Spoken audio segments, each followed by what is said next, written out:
Akahilz, we'll be looking at 51% attack, what it entails, and how the most important stuff you should know about a 51% attack. So introduction, before diving into the 51% attack, it is crucial to have an understanding.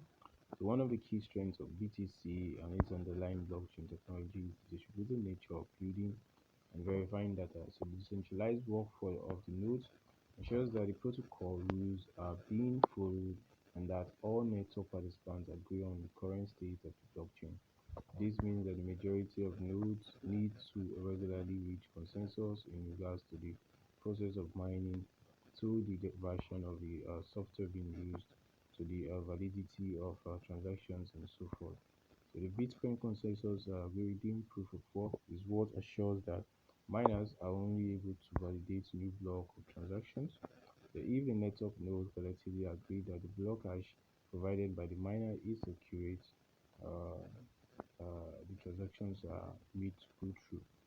So the blockchain infrastructure as a decentralized ledger and distributed system prevents any centralized entity from making use of the network for its own purposes, which is the reason why there is no single authority on the Bitcoin network. So these are some of the facts you want to understand.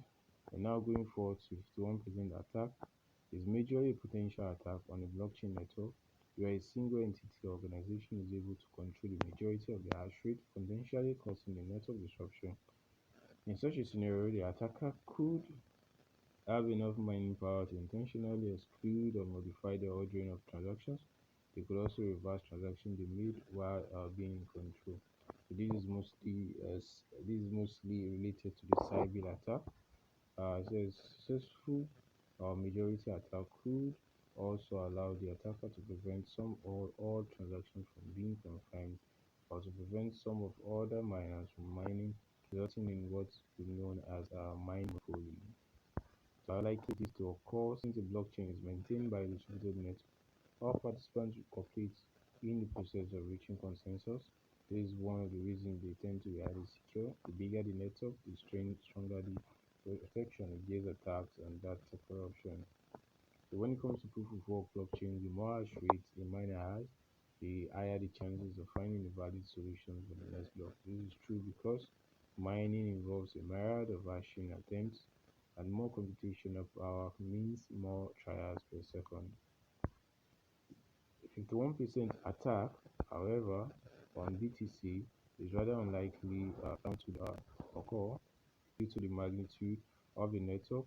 So once the blockchain grows large enough, the likelihood of a single individual or group obtaining enough computing power to overwhelm all the other participants rapidly drops to very low levels, which is more so close to impossible.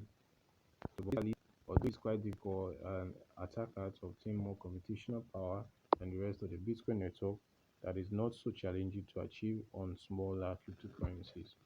So when compared to Bitcoin, altcoins have a relatively low amount of hashing power.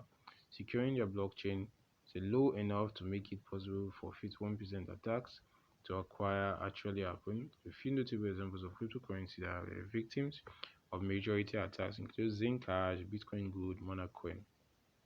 So you guys, that's all we have to in today's news. Your bye, stay tuned for more. Peace out and stay subscribed, guys.